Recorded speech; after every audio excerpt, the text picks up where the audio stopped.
Oh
आवडे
गोपी चंदन टिळा हृदयी कळवळा वैष्णवांचा एका जनार्दनी ऐसा ज्याचा नेम एका जनार्दनी ऐसा ज्याचा नेम तो देवा परम पूज्य जगी तुळसी माळ गळा गोपी चंदन टिळा हृदयी कळवळा वैष्णवांचा विठ्ठल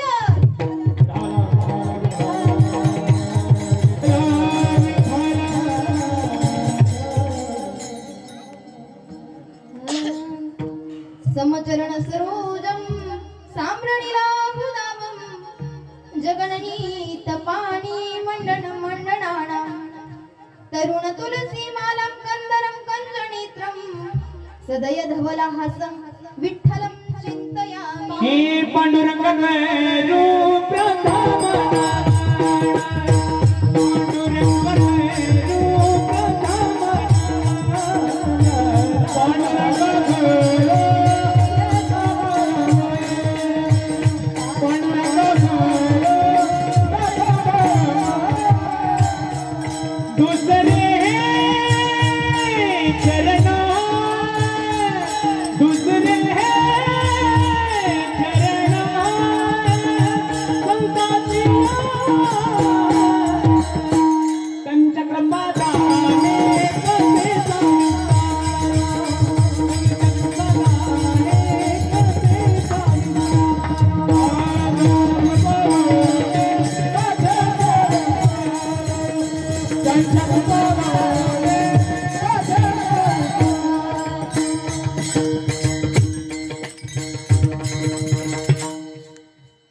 पांडुरंगा करू प्रथम नमन दुसरे चरण संतांचिया त्यांच्या कृपादानी कथेचा विस्तार बाबाजी सद्गुरु दास तुका कलावज्ञ जीव धरार्थावतारम कलांकांक तेजोधिका मोधी वक्रम खलाणीश बाधा पणोदाह लक्षम समाधी समूर्तिं भजे ज्ञानदेव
पावलो पावन झालो चराचरी लोकाभिरामं रणरंगधीरं राजीव नेत्रं रघुवंशनाथं कारुण्यरूपं करुणाकरन्तं श्रीरामचन्द्रं शरणं प्रपद्ये चलो आओ जी पवन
जयांची गिर्या स्मरण हो या सकळ विद्येचे अधिकरण तेची बंधू श्री चरण श्री गुरूंचे ते नमस्कार होणी आता विठ्ठल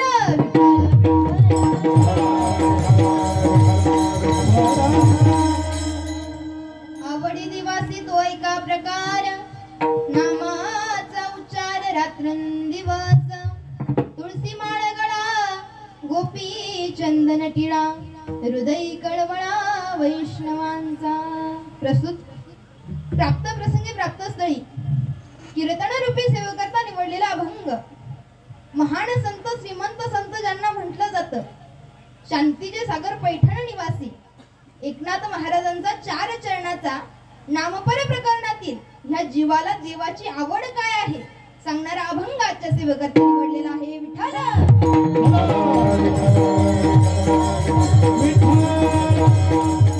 अभंग माझा एकनाथ महाराजांचा आहे मग ह्या अभंगामध्ये एकनाथ महाराज तुम्हाला आणि मला काय सांगतात तर देवाची आवड तुम्हाला आणि मला सांगतात मग काय आवडतंय बरं माझ्या देवाला तर आवडी निवासी तो एका प्रकार नामाचा उच्चार रात्रंदिवस माझ्या भगवंताला नामस्मरण केलेलं आवडतंय आणखीन काय आवडतं बरं माझ्या देवाला तर तुळसी माळ गळा गोपी चंदन टिळा हृदयी कळवळा वैष्णवांचा गळ्यामध्ये पवित्र तुळशीची माळ घातलेली माझ्या भगवंताला आवडती भाळावरती चंदनाचा टिळा लावलेला माझ्या भगवंताला आवडतोय पवित्र असं आपल्या मनामध्ये संतांविषयी कळवळा माझ्या भगवंताला आवडतोय आणखीन काय आवडतं महाराज सांगतात तर आषाढी कार्तिकी पंढरीची वारी आषाढी कार्तिकी पंढरीची वारी साधन निर्धारी आण नाही महाराज म्हणतात ज्याच्या जीवनामध्ये आषाढी एकादशीची वारी आहे ज्याच्या गळ्यामध्ये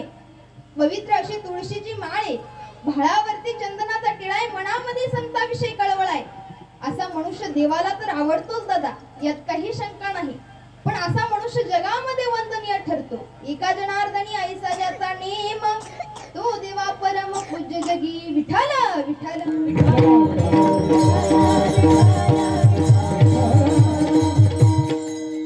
अभंगाचा सरळ अर्थ तुमच्या समोर मांडलाय अभंगाच्या भावार्थाकडे होण्यापूर्वी अल्पहासा परिहार द्यायचा तो म्हणजे असा आज आपल्या ह्या गावामध्ये पुण्यभूमी पावन गावामध्ये चालू असलेला हा अखंड हरिनाम सप्ताह आणि गेल्याही वर्षी सुंदर अशा प्रकारे ह्या ठिकाणी हा सप्ताह झाला आणि ह्याही वर्षी सुंदर आयोजन नियोजन ह्या ठिकाणी केलंय एवढा सुंदर नियोजन ह्या वर्षी झालंय याचं वर्णन जर का माझ्या ज्ञानोबारायांच्या भाषेत करायचं म्हटलं तर ते असं करता येईल की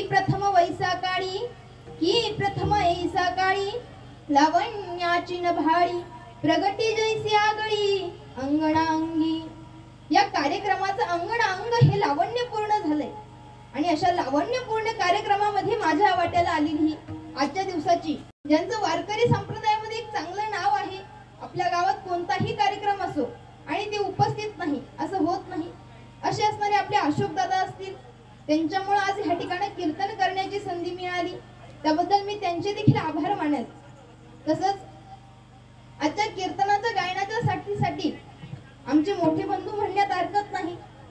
अतिशय ज्यांनी मला गायन करण्याची वेळच पडून दिली नाही, सर्व ज्यांनी मोठ्या भावाप्रमाणे सांभाळून घेतलं, असे असणारे आमचे नितीन महाराज असतील, मी त्यांचे देखील आभार मानेल. तसेच त्यांच्या बरोबर आलेले महाराज सोमनाथ महाराज असतील, गौरवजी महाराज असतील, तसेच आमचे गुरु भगिनी, जिथं आम्ही कधी त्यांना बोलवले ते आल्या नाही असं होतच नाही. आजही त्या माझ्या विनंतीला मान देऊन ह्या ठिकाणी उपस्थित राहिल्या.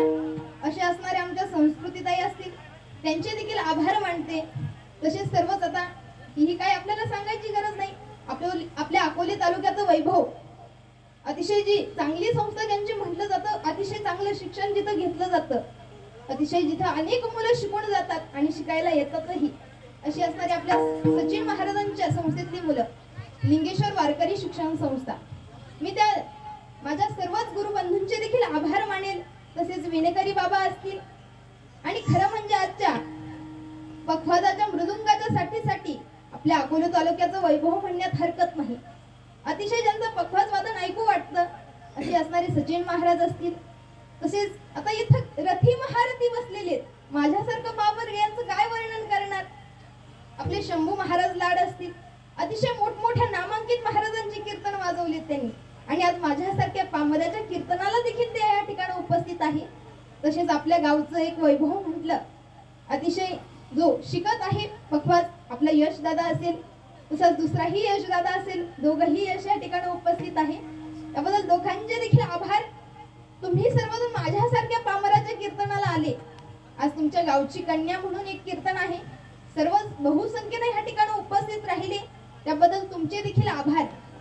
आणि मेन ज्यांचे आभार मानायचं म्हणजे माझा आवाज तुमच्यापर्यंत येतोय कुणामुळं, तर साऊंड सिस्टीम वाले काका असतील. सांगवीची सुंदर अशी साऊंड सिस्टीम आहे. आज एवढं सुंदर नियोजन झालंय महाराज या कार्यक्रमाचं, की या कार्यक्रमाला असं कार्यक्रमाचं नियोजनच कुठं भेटलं नाही. रथी महारथी वाजवायलाय, गंधर्वासारखे गाणारे, आणि माईक सिस्टीम एवढी सुंदर. सर्वांचे मनापासून आभार आणि कीर्तनाला सुरुवात. विठ्ठल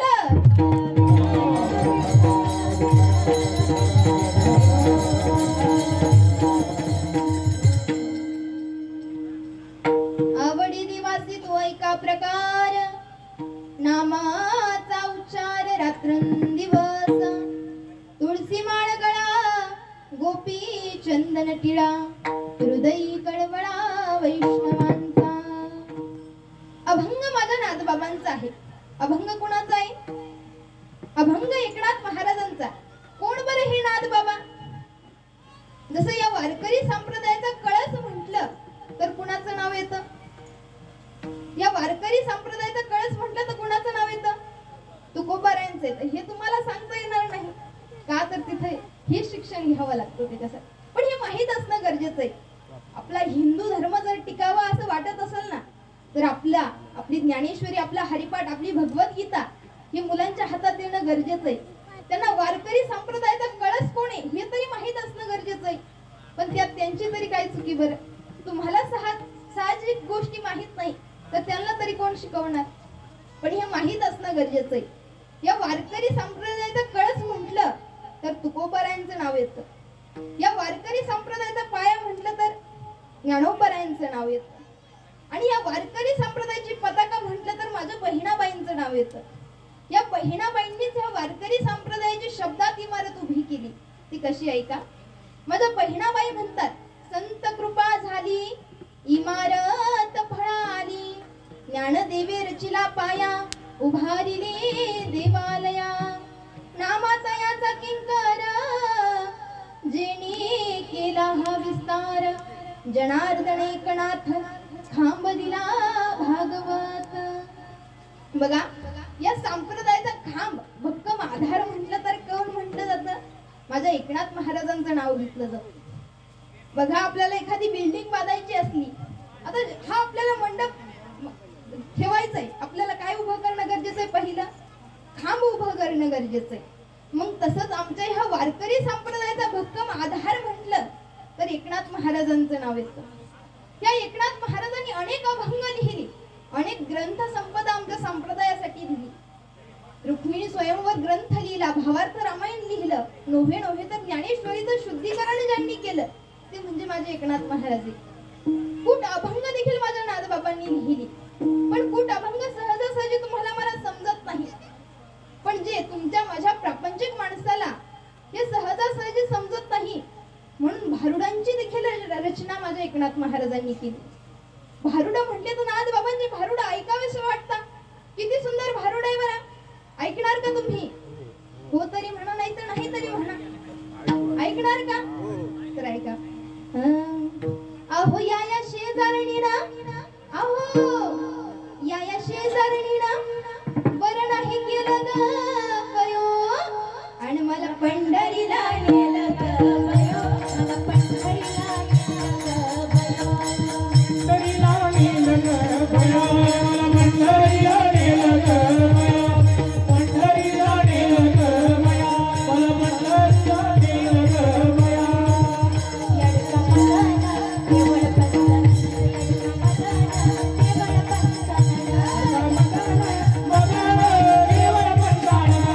मदना केवळ पंथन,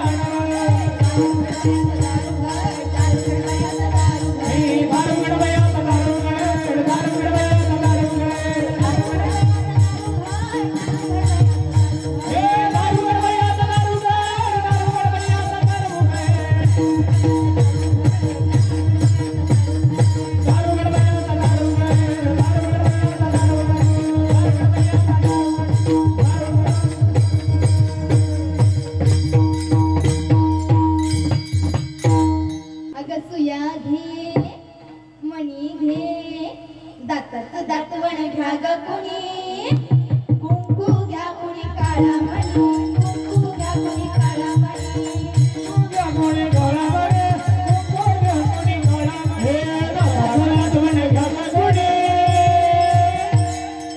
दातवण घ्या ग कोणी, कुंकू घ्या कोणी काळा बरे, कुंकू घ्या कोणी काळा बरे, कुंकू घ्या कोणी काळा बरे, कुंकू घ्या कोणी काळा बरे.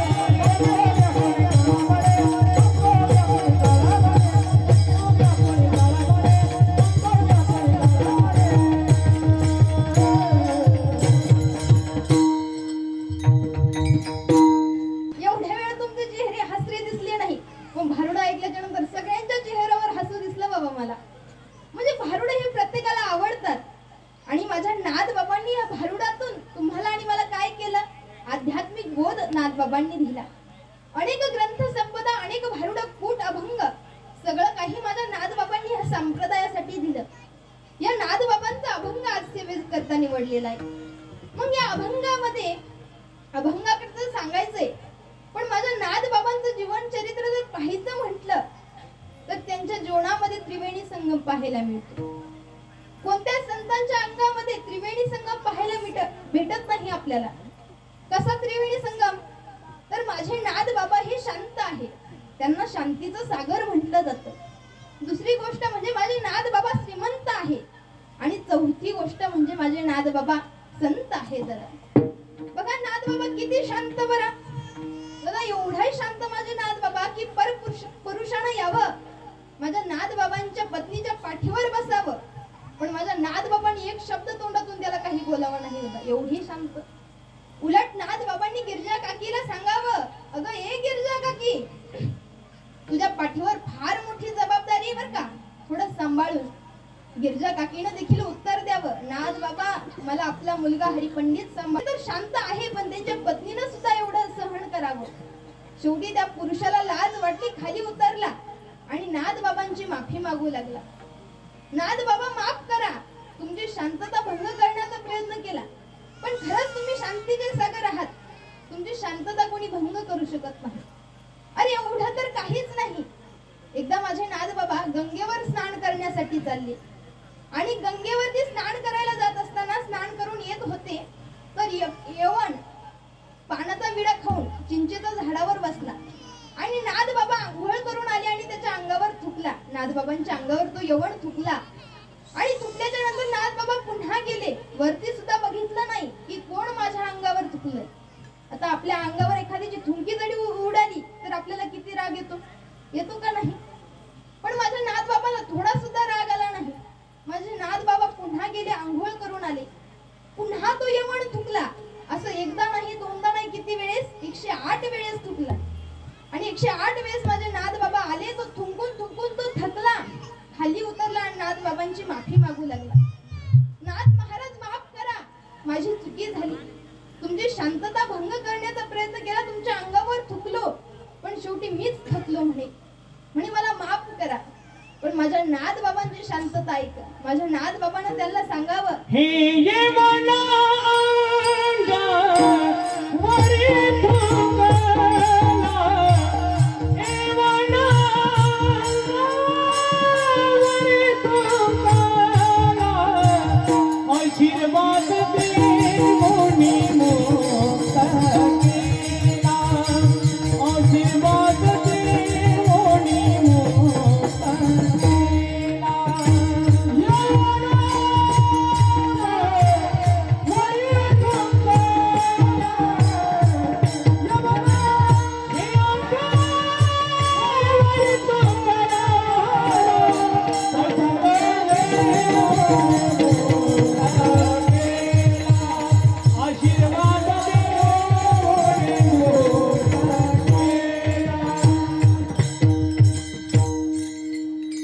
यमनांगावरी थुंकला, प्रसाद देऊनी मुक्त केला.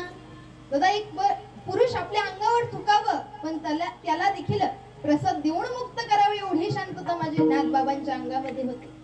माझे नाथ बाबा तर शांत होते, पण श्रीमंत देखील होते.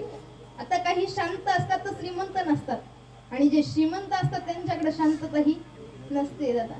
आणि काहींकडे श्रीमंत असतात आणि शांत असतात, पण संत हे कधीच नसतात दादा. पण हे तीनही गुण ज्यांच्यामध्ये पाहायला मिळतात ते म्हणजे माझे एकनाथ महाराज. काम क्रोध नाही साली,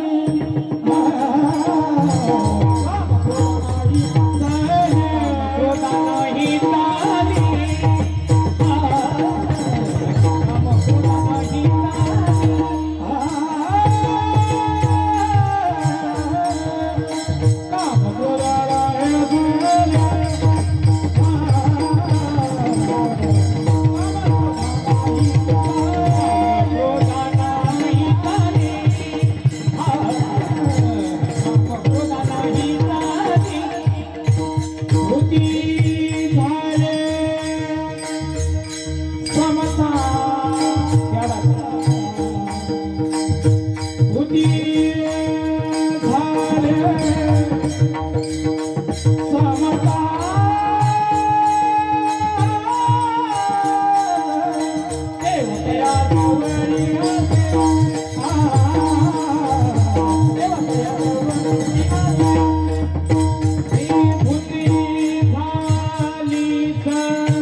त्याच्याजवळ माझा भगवंत असतो. मग माझे नाथ बाबा एवढे श्रीमंत की साक्षात देवानं त्यांच्या घरी कावडीने पाणी वाहावं, आणि 1-2 वर्ष पाणी वाहिलं नाही देवानं. कावडीने पाणी ज्या घरी चक्र पाणी वाहे, कावडीने पाणी ज्या घरी चक्र पाणी वाहे, हे कावडीने पाणी ज्या घरी चक्र पाणी वाहे, कावडीने पाणी ज्या घरी चक्र पाणी वाहे, हे कावडीने पाणी ज्या घरी चक्र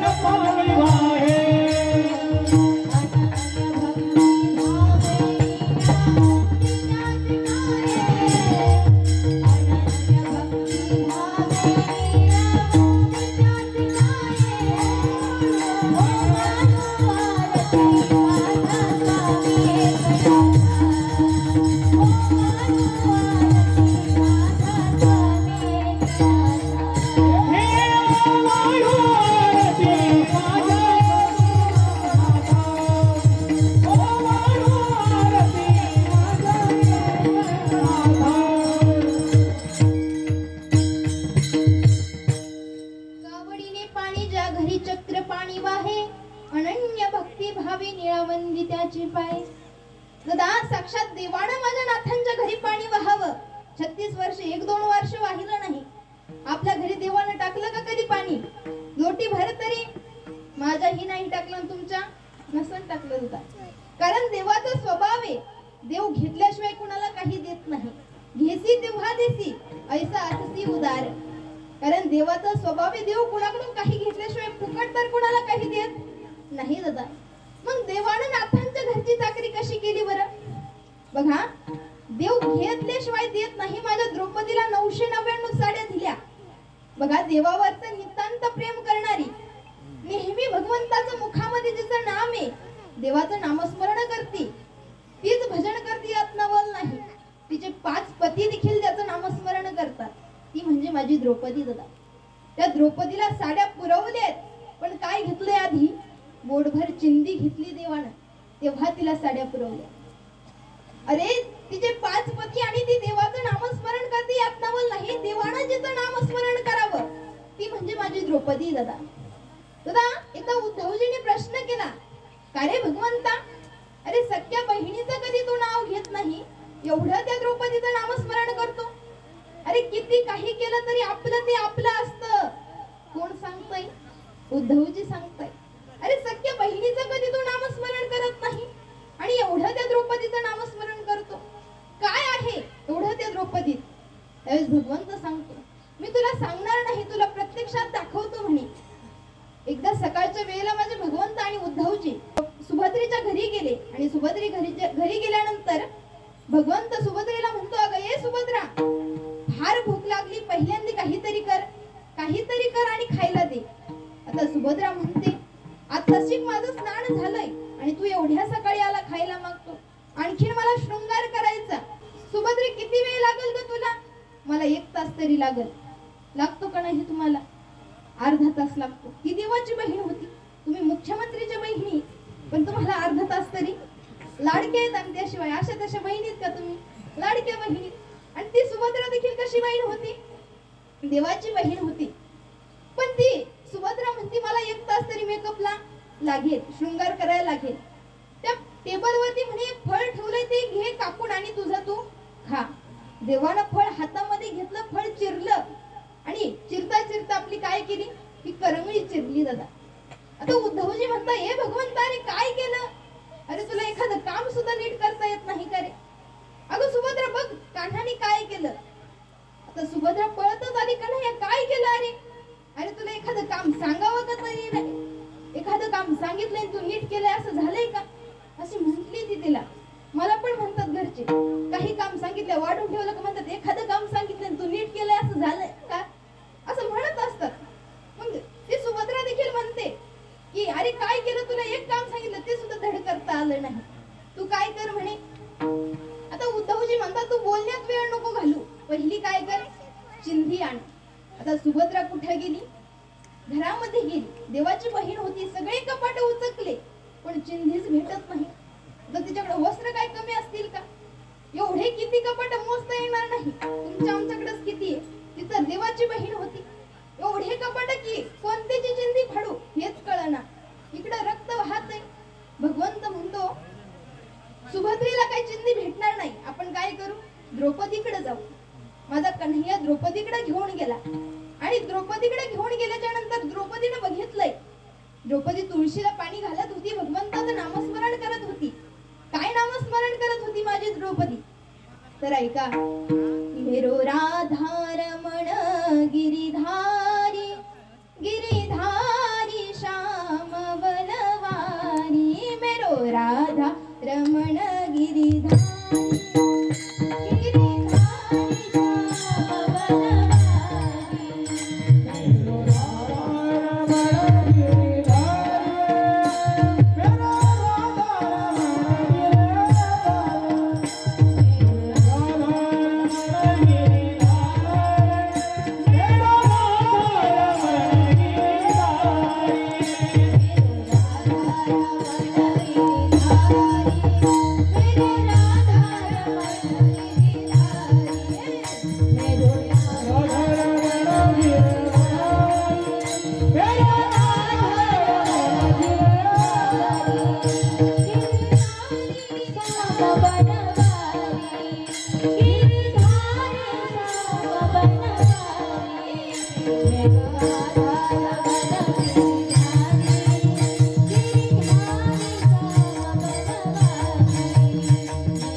देवाचं भजन करत होती, भगवंताचं नामस्मरण मुखामध्ये होतं आणि तेवढ्यात भगवंताला बघितलं. अरे भगवंता, कधी आलास रे तू? माझं लक्षच गेलं नाही तुझ्याकडं. आणि बोटाला काय केलं म्हणे हे? अरे किती ते रक्त वाहतंय. अरे काय केलं? काही नाही द्रौपदी, थोडं चिरलं. अरे ते थोडं चिरलंय का? उद्धवजी म्हणतात, आता बोलण्यात वेळ घालू नका, पहिली चिंधी आणा. आता चिंधी आणा म्हटल्याच्या नंतर माझ्या द्रौपदीनं काय केलं ऐका. माझ्या द्रौपदीनं डोक्यावरचा पदर खाली घेतला आणि चिंधी फाडण्यासाठी काय केली, सुरुवात केली. तेवढ्यात उद्धवजीनं म्हणावं, अगं ए द्रौपदी, तुला शास्त्र कळत नाही का? सौभाग्यवती स्त्रीनं डोक्यावरचा पदर खाली पाडायचा नसतो. ऐकलं का महिला मंडळ? सौभाग्यवती स्त्रीनं डोक्यावरचा पदर खाली पाडायचा नसतो. ज्यांचे खाली असतील त्यांनी वर घेतले तरी चालतील, नाही तसे खाली नाही. आता थंडीचे दिवस आहे म्हटलं कोणाचे पदरच दिसताना मला. असं जाऊ दे. उद्धवजीनं सांगितलं की अगं द्रौपदी, सौभाग्यवती स्त्रीनं डोक्यावरचा पदर खाली पाडायचा नसतो. पदराच्या बाजूने साडी फाडायची नसते. तुला शास्त्र कळत नाही का?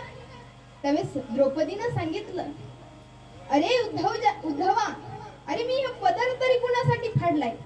ज्याच्यामुळे आज माझं सौभाग्य जिवंत आहे, त्याच्यासाठी मी हा पदर फाडलाय. त्यात काही नाही म्हणे. पण भगवंतानं देखील द्रौपदीला म्हणावं, अगं द्रौपदी, एवढं भारी वस्त्र नव्हतं फाडायला लागत तू. त्यावेळेस माझ्या द्रौपदीचं वाक्य ऐका. भगवान यदि काम आवे आपके तो काट दूं न सोके रेशम. काय सांगते द्रौपदी ऐका. हा, भगवान यदि काम आवे आपके तो काट दूं न सोके रेशम. ये तो साधारण धागे हैं, ना दुल्हन की जोड़ी है ना दूल्हे के बागे हैं. अरे भगवंत, हे तर साधारण वस्त्र आहे रे. अरे वेळ आली तर तुझ्यासाठी आम्ही आमच्या नसा देखील कापायला तयार आहे. एवढा प्रेम करणारी द्रौपदी. द्रौपदीनं ती चिंधी फाडली आणि भगवंताच्या हाताला बांधली. दादा, ती बांधल्याच्या नंतर ती परत फेड माझ्या भगवंतानं कधी केली माहितीये का? माझ्या द्रौपदीवरती ज्यावेळेस वस्त्रहरणाचं संकट आलं, दुःशासनानं भरपटत त्या द्रौपदी मातेला ओढत आणावं आणि ओढत आणल्याच्या नंतर त्या द्रौपदीनं सांगावं, कोठी गुंतलासी द्वारकेच्या राया, कोठी गुंतलासी द्वारकेच्या राया, वेळ का सकया लाविला, वेळ का सकया लाविला. कोठी गुंतलासी द्वारकेच्या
Sakya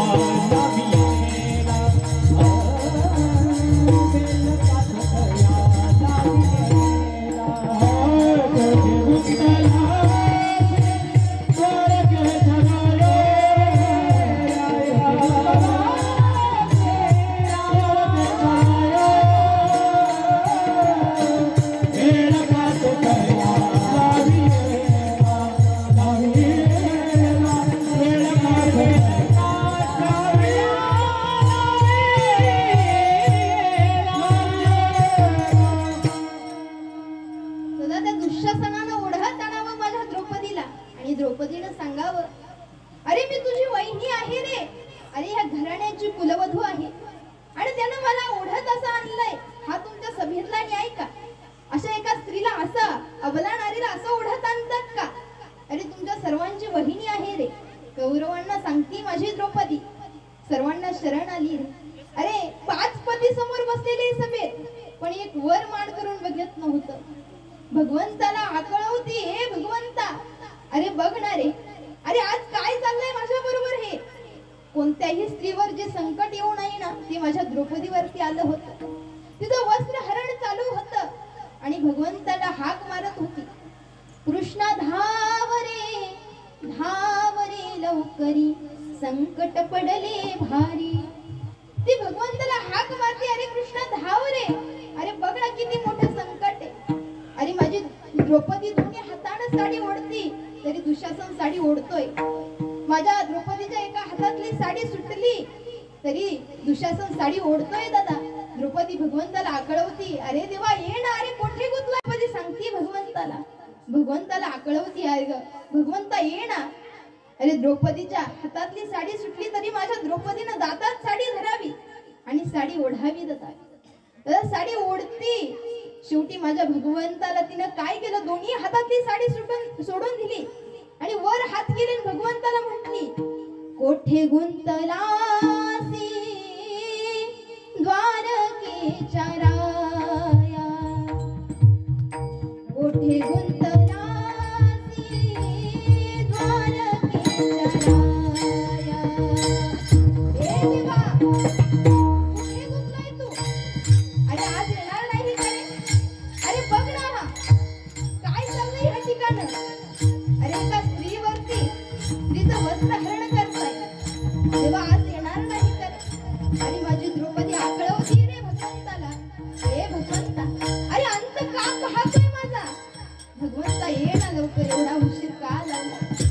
माझा भगवंता ज्यावेळेस ती दोन्ही हाताने माझ्या भगवंताला शरण गेली त्यावेळेस माझा भगवंत तिच्यासाठी धावून आला. पण माझ्या द्रौपदीने भगवंताला प्रश्न केला, का रे भगवंता आज एवढ्या वेळ का लावलाय तू? अरे किती वेळची तुला हाक मारते, माझा अंत बघत होता का तू? अरे काय तुझा हा बघ ना काय चाललंय ह्या सभेमध्ये. त्यावेळेस भगवंतानं सांगावं, दादा अगं द्रौपदी ज्यावेळेस पहिली हाक मारली ना त्यावेळेसच निघालो होतं ग. पण अगं तू दोन्ही हाताने साडी ओढत होती, मला वाटलं तुझे दोन्ही हात मजबूत असावे तुझं संरक्षण करण्यासाठी, म्हणून नाही आलो ग द्रौपदी. अगं द्रौपदी तुझ्या एका हातातली साडी सुटली तरी तू एका हाताने साडी ओढत होती, मला वाटलं तुझा एक हात मजबूत असावा म्हणून नाही आलो द्रौपदी. अगं द्रौपदी दोन्ही हातातली साडी सुटली तरी तुझ्या दातात साडी होती, मला वाटलं तुझे दात मजबूत असावे म्हणून तू तुझ्या दाताने संरक्षण करू शकते तुझं, म्हणून नाही आलो ग द्रौपदी. पण द्रौपदी ज्यावेळेस दोन्ही हाताने शरण आली ना तू त्यावेळेस मी तुझ्यासाठी धावून आलो. भगवंतानी माझ्या 999 साड्या पुरवल्या, एक साडी नाही दिली. का 999 पुरवल्या माहितीये का?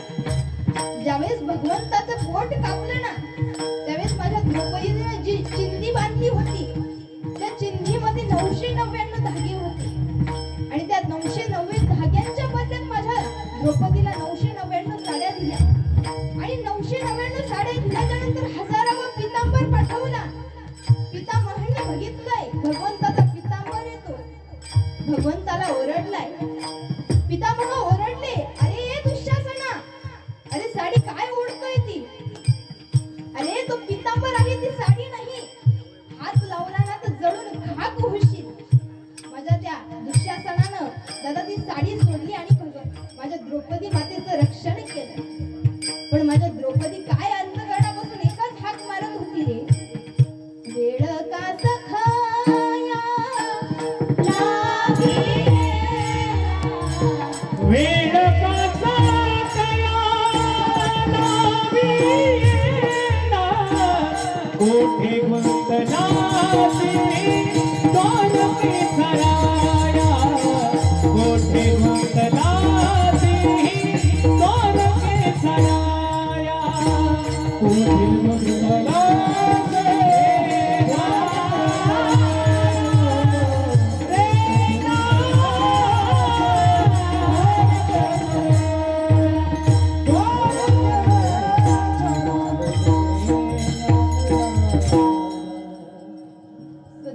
मला सांगायचंय काय यात?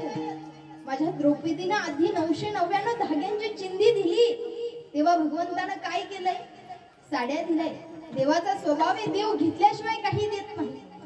अरे देवाचा मित्र होता, किती दारिद्र्य होतं त्याच्याकडं, पण त्याच्याकडून आधी काय घेतलंय? पोहे घेतले, मुठभर पोहे घेतले. आणि ते पोहे घेतल्याच्या नंतर काय केलं? सोन्याचं गाव दिलंय दादा. कारण देवाचा स्वभाव आहे, देव घेतल्याशिवाय कुणाकडून काही देत नाही.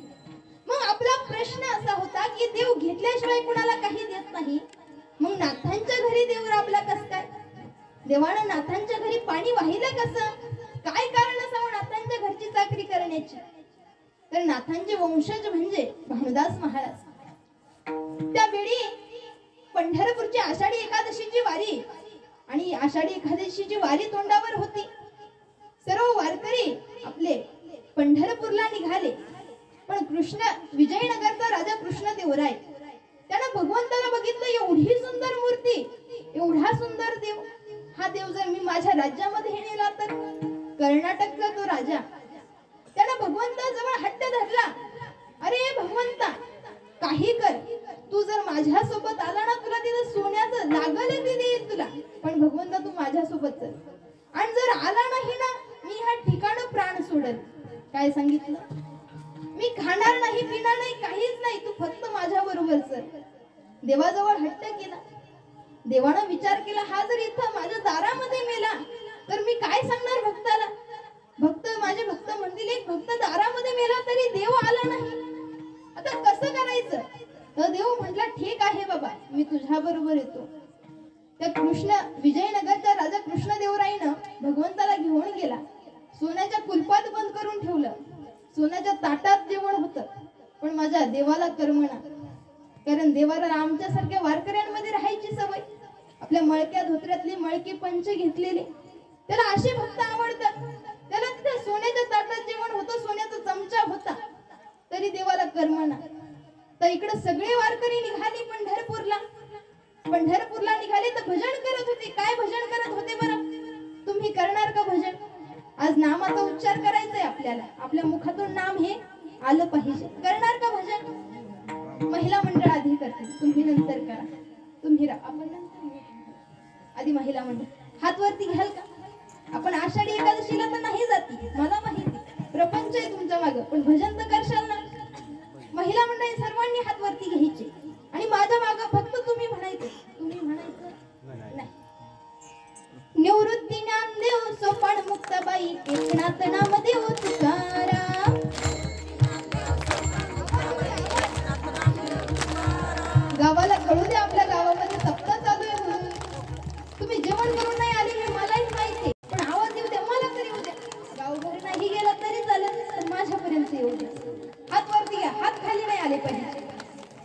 हात खाली आले तर शेजारणीची शपथ बाबा तुम्हाला. हात खाली घेतले मग बघा आता. निवृत्ती ज्ञानदेव सोपान मुक्ताबाई, एकनाथ नामदेव तुकाराम. निवृत्ती ज्ञानदेव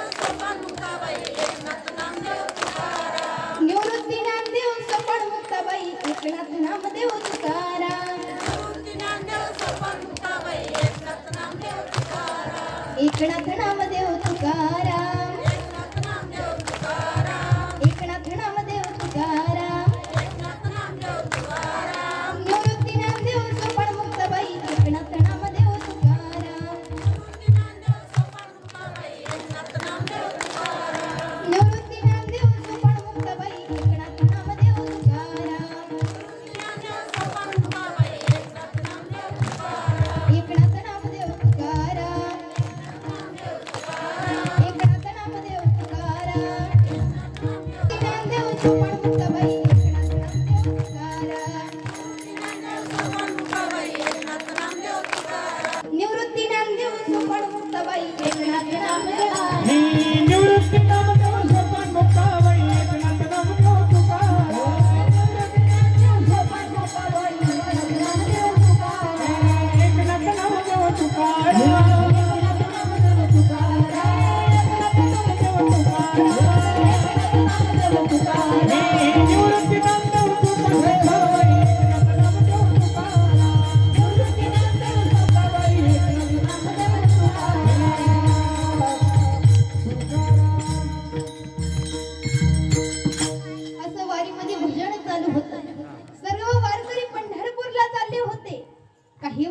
पंढरपूरमध्ये पोहोचले आणि पोहोचल्याच्या नंतर बघितलं विटेवर आमचा भगवंत नाही, आमचा देव नाही.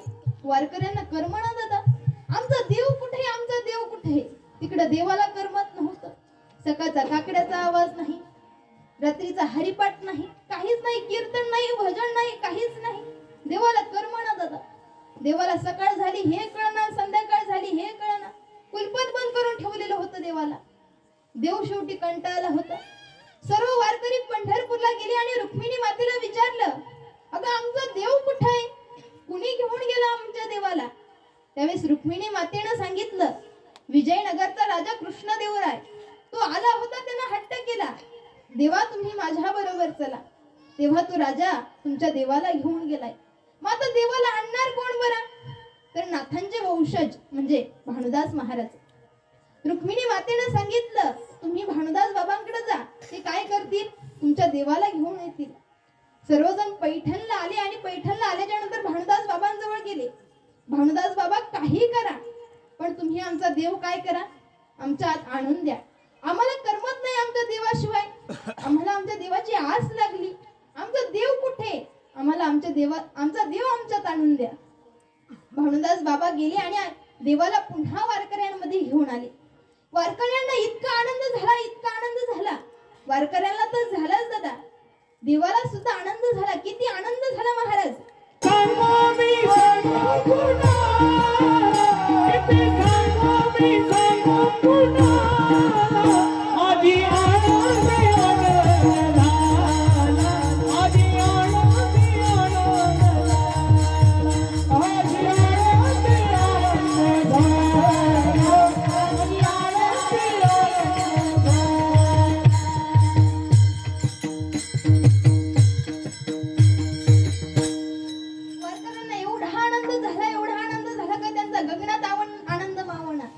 देवाला एवढा आनंद झाला, मी माझ्या वारकऱ्यांमध्ये आलो आणि त्या वारकऱ्यांमध्ये त्या आनंदाच्या भरात माझ्या भगवंतानं भानुदास महाराजांना शब्द दिला.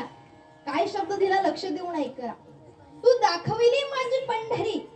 काय सांगितलं, तू दाखविली माझी पंढरी तर करीन मी तुझ्या घरची चाकरी. दादा देवानं सांगितलं, तू मला माझ्या पंढरपूर मध्ये आणून दिलं, माझं पंढरपूर मध्ये मला पुन्हा आणलं तर मी तुझ्या घरची काय करेल, चाकरी करेल.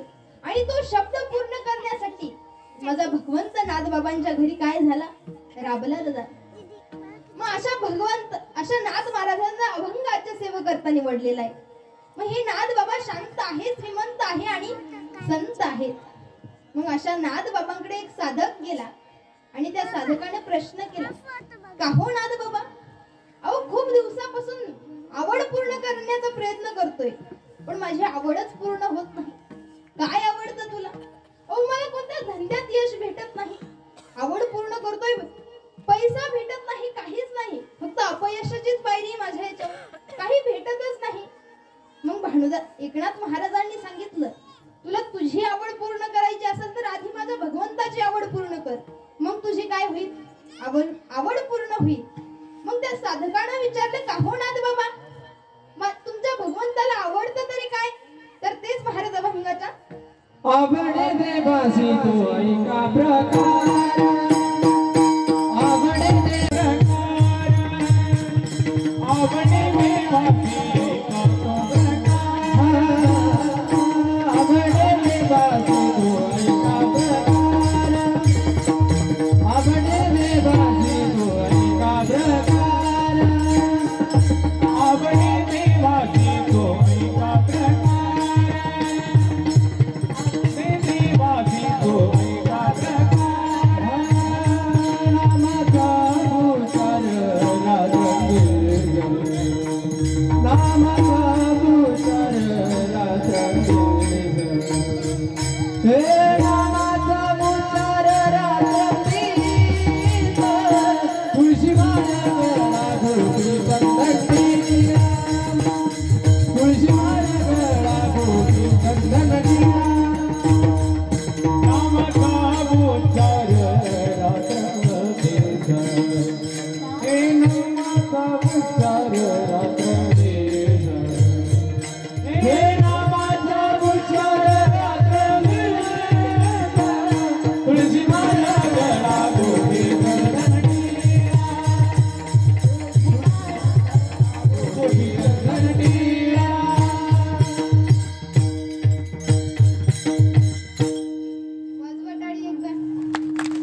नाही आवडलं तर आता तुमची आवड आहे ती शेवटा.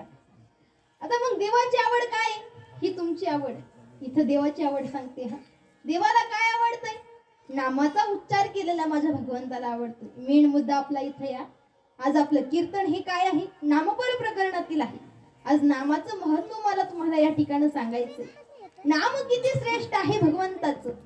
दादा भगवंताचं नाम एवढं श्रेष्ठ आहे की भगवंताचं नाम घेता जन्मोजन्मीचं काय पाप नाहीच होतंय. दादा एवढं नाम श्रेष्ठ आहे. भगवंताचं नाम एवढं श्रेष्ठ की जिथं भगवंताच्या नामाचा उच्चार आहे तिथं माझा भगवंत आहे. दादा भगवंताच्या नामाचा उच्चार केला तर आपल्यावरती एखादं आलेलं संकट नाहीच होतं. दादा घेताना विठोबाचे पर्वत जळती पापाचे, पर्वत जळती पापाचे.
घेताना विठोबाचे पर्वत जळती पापाचे.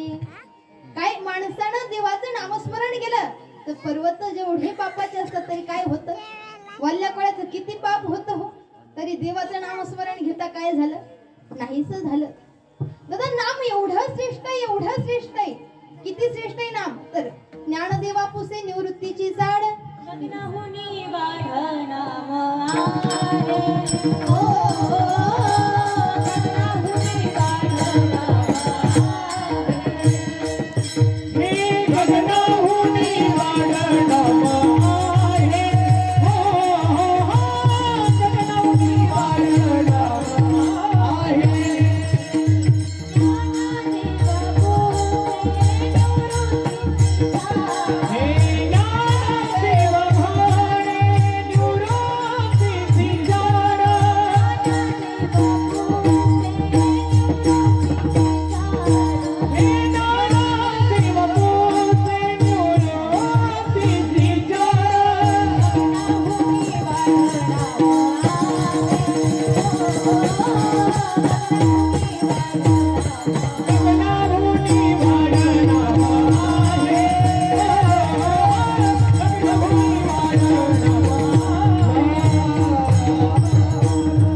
गगनाहुनी वाढ नाम आहे. एवढं श्रेष्ठ आहे, गगनापेक्षा जे मोठं आहे ते म्हणजे माझ्या भगवंताचं नाव आहे. आणि जिथं भगवंताच्या नामाचा उच्चार आहे तिथं माझा भगवंत आहे. कारण एकदा नारद मुनींनी भगवंताला प्रश्न केला, अरे का रे भगवंता, ज्यावेळेस आम्ही अडचण प्रसंगी असू, आम्हाला तुला हाक मारायची असली, तुला आम्ही शोधायचं तरी कुठे रे?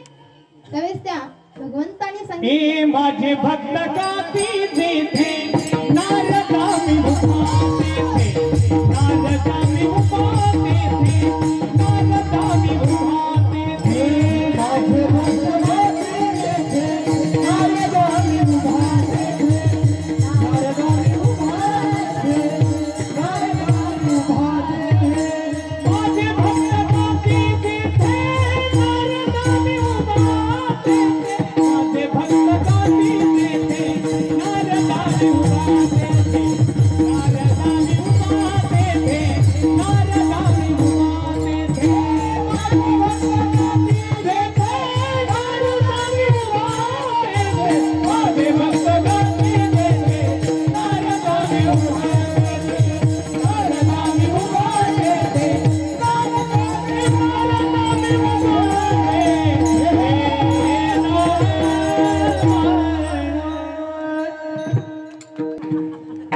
मग काय आता आवडलं तुम्हाला बरं झालं.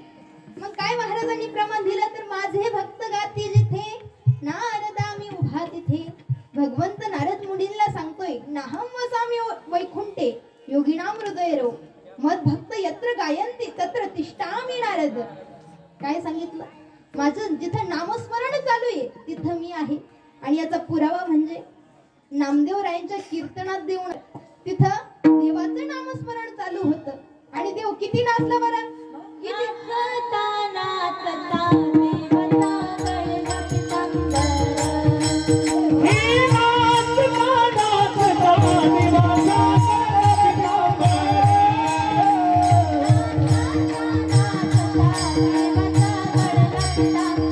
नाचता नाचता हे नाचता नाचता देवाचा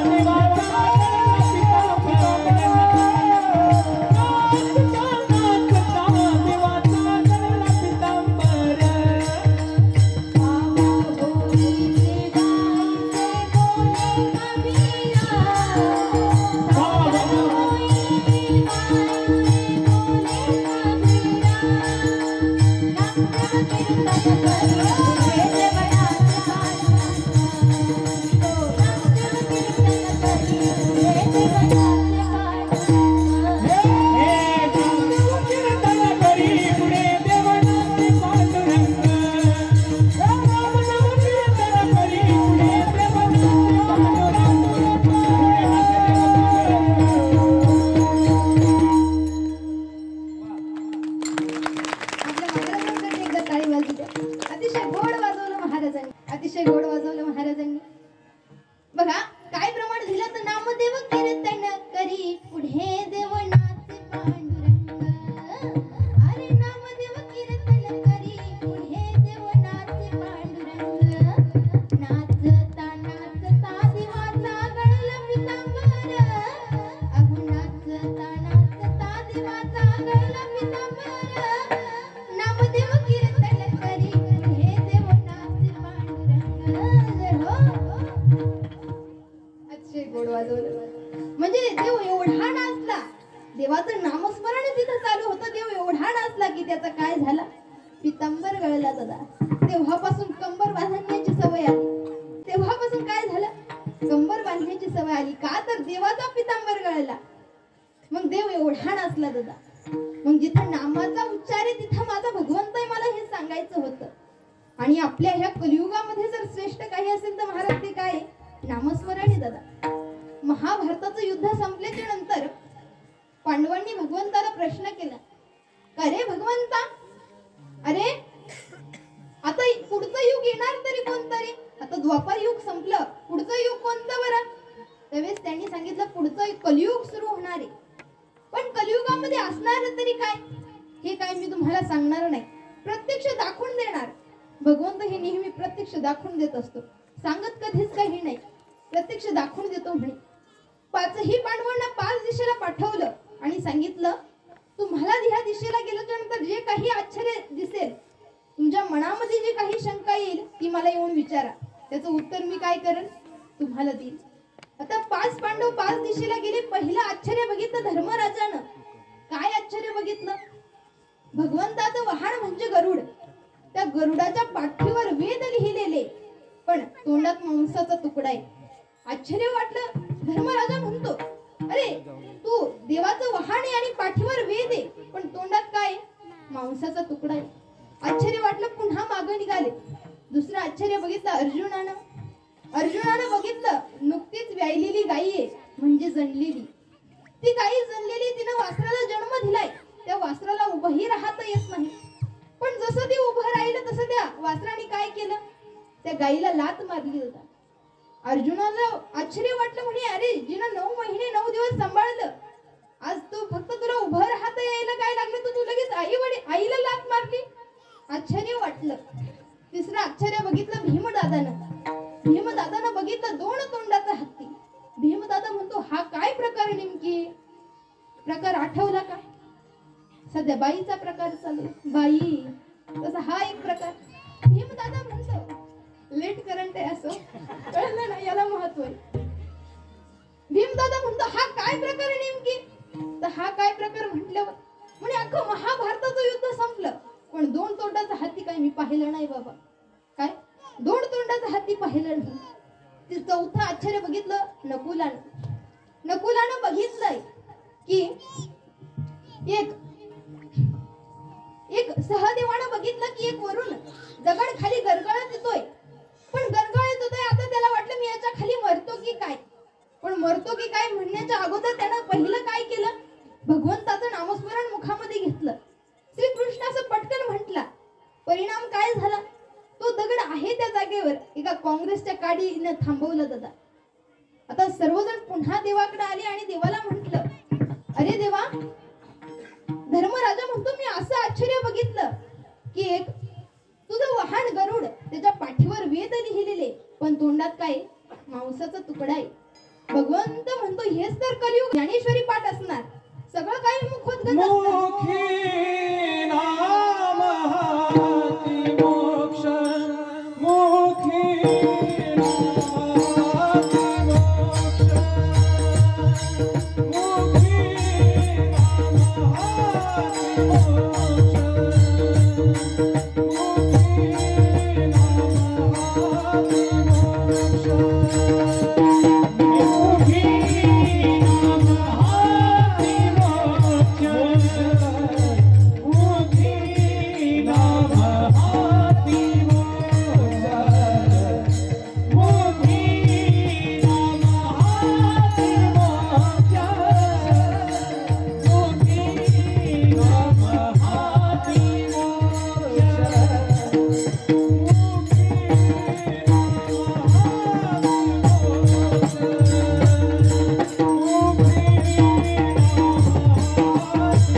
बहुतांची मुखामध्ये नामस्मरणे, त्या गरुडाच्या मुखामध्ये पाठीवर वेद लिहिलेले, पण मुखामध्ये काय? मांसाचा तुकडा आहे. त्यावेळेस भगवंत सांगतो, अरे हेच तर कलियुग आहे. लोकांच्या मुखामध्ये ज्ञानेश्वरी पाठ असणार, भगवद्गीता पाठ असणार, पण मुखामध्ये काय असणार? मांसाचा तुकडा असणार. हे कलियुगामध्ये आहे का नाही? आहे. बऱ्याच ठिकाणी मी पाहिलंय. सगळं काही येतंय, पण खायचं काही सुटत नाही. दुसरे आश्चर्य बघितलं होतं अर्जुनानं बघितलं होतं. अरे नुकतीच व्यायलेली गाय आहे, वासराला जन्म दिलाय, तिला उभंही राहता येत नव्हतं, उभं राहिल्या त्या वासरानं गायीला लाथ मारली. हे काय आश्चर्य भगवंतानं सांगितलं, अर्जुना हे देखील कलियुग आहे रे. अरे कलियुगामध्ये अशीच माणसं असणार, ज्या आई वडिलांनी लहानचं मोठं केलं, हाडाचं काढं रक्ताचं पाणी करून आपल्याला वाढवलं ना, आपल्या पायावर डोकं ठेवायची वेळ येणार ना, त्यावेळेस ही मुलं काय करणार? डोक्यावर पाय देऊन निघून जाणार आहे. हे कलियुग आहे. त्यावेळेस भगवंताने सांगितलंय. तिसरं आश्चर्य बघितलं होतं भीमदादानं, 2 तोंडाचा हत्ती. आता भीमदादा म्हणतो, हा नेमकी कोणता प्रकार आहे 2 तोंडाचा हत्ती? महाभारताचं युद्ध संपलं, पण मी आणखीन 2 तोंडाचा हत्ती बघितला नाही, आज 2 तोंडाचा हत्ती बघितला. भगवंत म्हणतो, हे देखील काय आहे? कलियुगच आहे. सांगितलं हे कलियुग आहे, हे कलियुगामध्ये असं होणार आहे, आणि ते घडतंय का? आम्ही बघतोय ते घडतंय. आता चौथं आश्चर्य बघितलं होतं नकुलानं काय बघितलं होतं? मगाशी मला आठवलं नाही म्हणून मी डायरेक्ट उडी मारली होती, पण आता महाराजांनी प्रमाण घेतलं, मी आठवलं काय असं प्रामाणिकपणाने सांगितलं पाहिजे माणसानं. तुम्हाला ते कळलं नाही, पण मी सांगते, असं जाऊ द्या. नकुलानं 2 भरलेल्या विहीर, 2 विहिरी बघितल्या. 1 फुटाचं अंतर आहे दोन्हींमध्ये. एक विहीर फुल भरून पाण्यानं वाहती आणि एकीचं पाणी तळाते. 1च फुटाचं अंतर आहे महाराज त्या विहिरीमध्ये. पण जी फुल भरून वाहते तिचं पाणी कसं आहे? खारट आहे. आणि जी खाली ना तिचं पाणी कसं आहे? गोड आहे. भगवंत हे कसं शक्य आहे बरं? अरे 1 फुटाचंच अंतर आहे दोघींमध्ये, आणि एकाचं पाणी खारट आहे आणि एकाचं गोड आहे. जी भरून वाहते तिचं खारं आहे आणि जे तळाते ते गोड आहे. असं कसं काय भगवंता?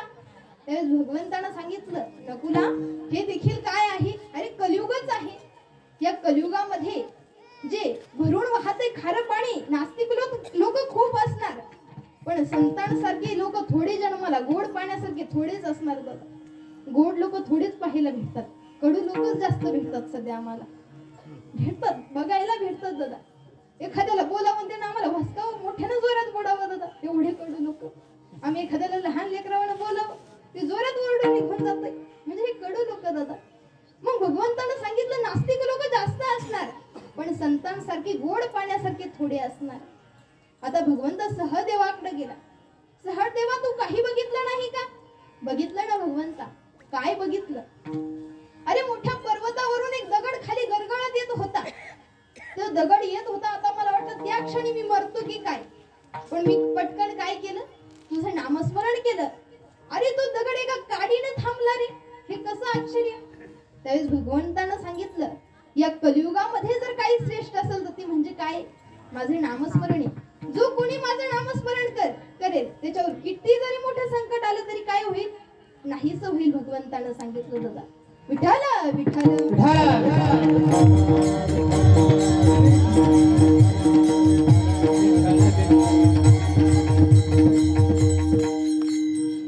म्हणून देवाचं नामस्मरण तुम्ही आणि मी केलं पाहिजे. आपल्याला जरी सुखात नाही देव आठवला तरी दुःखात आठवतो. मला आठवतो दुःखात, सुखात नाही आठवत. तुम्हाला नसतं आठवत दादा. ज्यावेळेस आपल्यावर दुःख येतं त्यावेळेस आपल्याला काय दिसतो? भगवंत दिसतो. मग त्या दुःखामध्ये तरी भगवंताचं नामस्मरण केलं पाहिजे. आणि भगवंत येत असतो दुःखामध्ये, कधी येत नाही असं होत नाही. देवाला आवाज दिलाय आणि देव आला नाही असं कधी झालंच नाही. म्हणून देव येत असतो. देवाचं नामस्मरण करा, कारण देवाला आवडते म्हणून तरी करा. ही देवाची आवड झाली. तुम्हाला काय सांगितलं? नाम हे देवाला आवडतंय. तुम्हाला आणि मला काय आवडतंय? काय आवडतं महिला मंडळ? झोपल्या नाही ना? झोपल्या का? हा तरी म्हणा, नाही तर नाही तरी म्हणा. हात वरती करा. कोण कोण जागा आहे? आहेत. निम्मे झोपलेत, निम्मे जागे आहेत. आहे जागे. माझं बोलणं समजतंय का तुम्हाला? तुमच्याच गावातली, तुमच्याच इकडली भाषा आहे. बीडला जाऊन मी बदलली नाही. समजतंय ना तुम्हाला माझं बोलणं? समजत असेल मला तरी वाटतं, पण तुम्ही शांत बसले असं वाटतं एक वेळेस नाही पण समजत की काय. मग तुम्हाला काय आवडतं बरं? की लहान लेकरं बसली यांना काय आवडतं? खोड्या करायला आवडतं दादा ह्या लेकरांना. इतके खोडकर असत कधी शांत बसत नाही. आज काय माझी कृपा झाली का काय काय माहिती यांच्यावर एवढे शांत बसले. गुणाचे लेकर आहेत खरंच, आपलेच आहेत पुढे लांबचे नाही. म्हणजे लेकरांना खोड्या करायला आवडतात. महिला मंडळाला काय आवडतं? आजीबाई नथीवाल्या नथ, सोन्याची नथ आवडते का नाही तुम्हाला? आवडतं. महिला मंडळाला सोनं फार आवडतं. सर्वांचं आवडतं का? नाही ना. माझ्या भगवंताला आणखीन आवडतंय. काय आवडतं?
नामस्मरण माझ्या देवाला आवडतंय. म्हणून एकदा आपण काय करू? भगवंताचं नामस्मरण, एकदा भगवंताचं भजन करू. विठोबा रघुमाई, विठोबा रघुमाई, विठोबा रघुमाई, विठोबा रघुमाई, विठोबा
He